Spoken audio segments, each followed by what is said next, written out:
So my own SESAME early history was, I attended the conference in Torino in November 1997, where the idea of transferring the SE1 was discussed. As actually the main potential user in the Middle East in this meeting, they invited, I think, only me.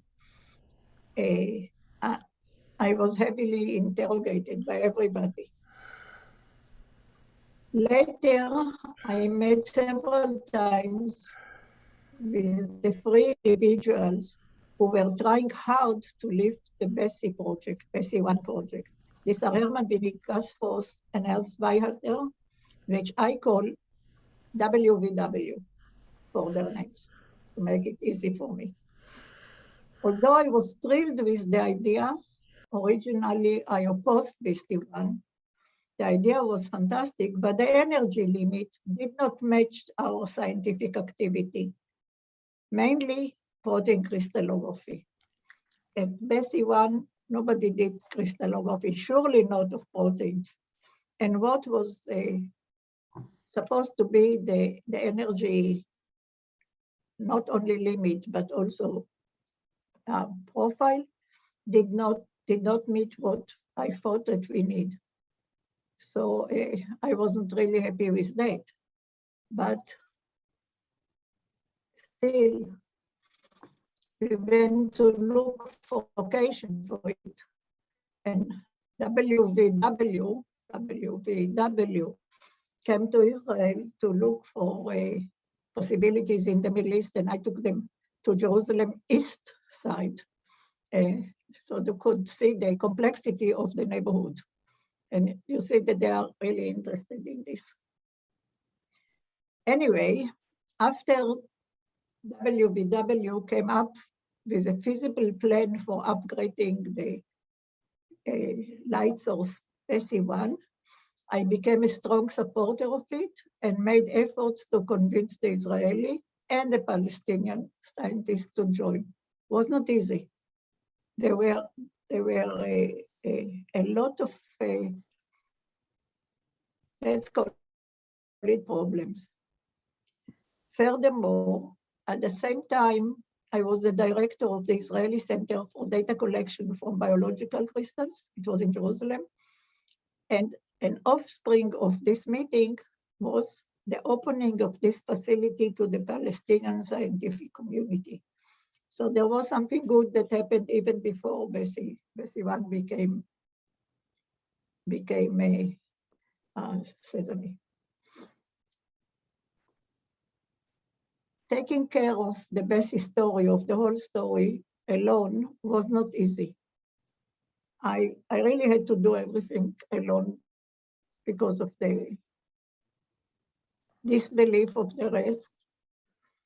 But nevertheless, in 1998, I could organize a tour for the three founders, WVW, in the area, including Israel, Palestine Authority, Jordan, and Egypt, during which they could address the Israeli Crystallography Society and give a lecture there, as well as met with figures like the head of the Israeli Academy, I will show you in a minute, the Palestinians Arafat, and the Jordanian Prince Hussein.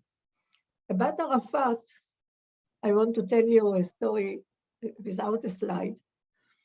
He decided it must be in the Palestinian Authority, and he tried to convince everybody that he has enough computing power, as there was a school, a class in school of 16 girls that sat near computers and did computing. So this was not, of course, it was not enough for us, but then he came up with regions that could become suitable for starting a synchrotron. But at the day that the meeting was with the rest of the people, he was flying to somewhere in Europe. So he wanted to speak from the airplane, and he needed a computer for this. So the Palestinian Authority conquered my office. I couldn't get into my office because they had to talk to Arafat. So I even lost my office for some time for that. And also they met with the Georgian Prince Hussein.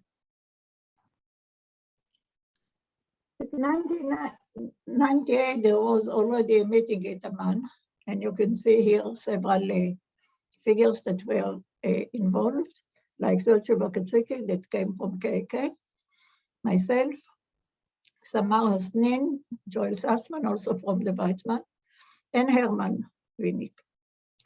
Herman, in his first visit to Israel, discovered some of his family there. I'm very proud that we did this, and I hope that you're still in contact with them.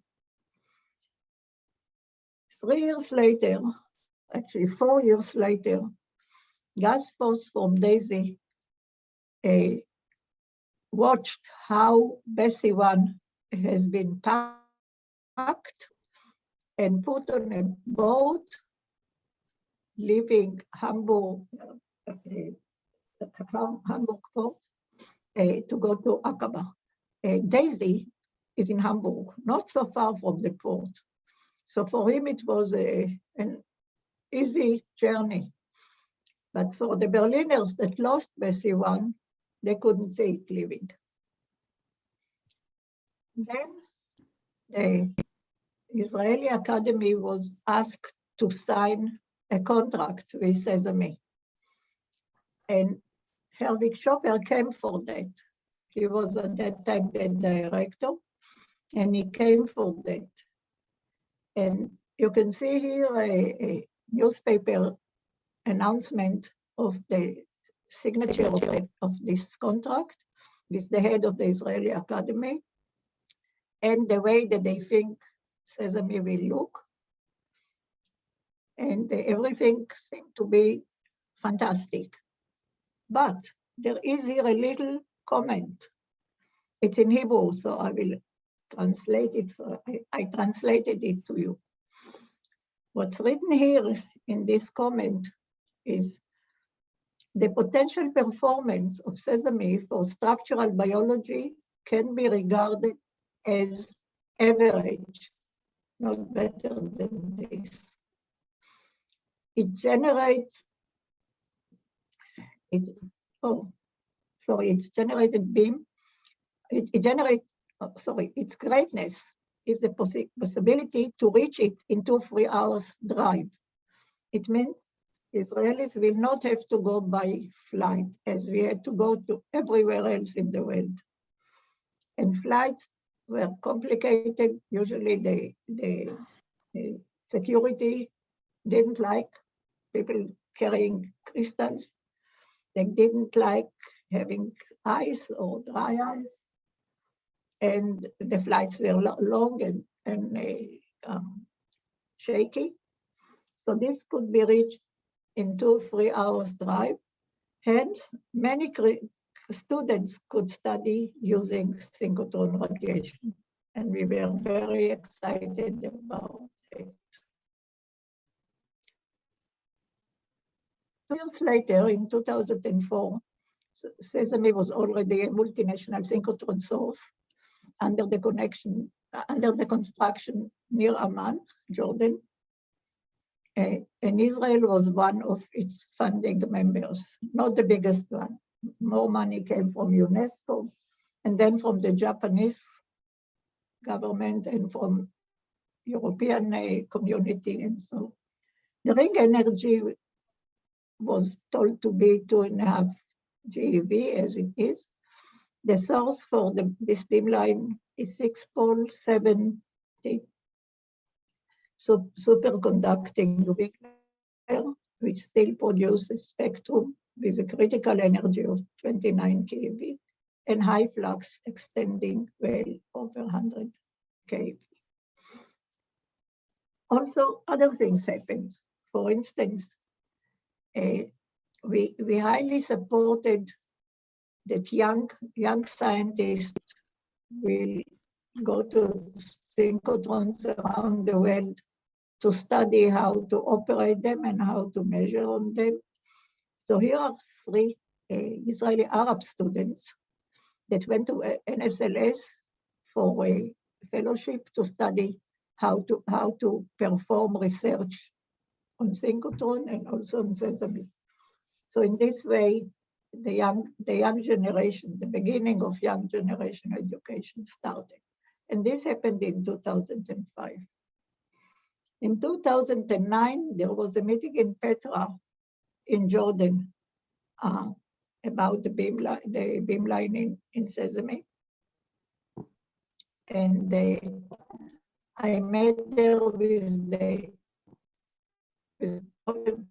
all the delegations, but I was mainly excited about meeting the Iranians. Here is the head of this delegation, and here are some of the participants, all girls, 16 girls, young women.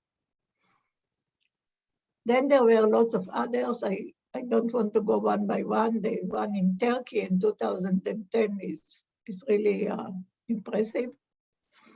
And the way that SESAME looks now is shown here. It's in Alan.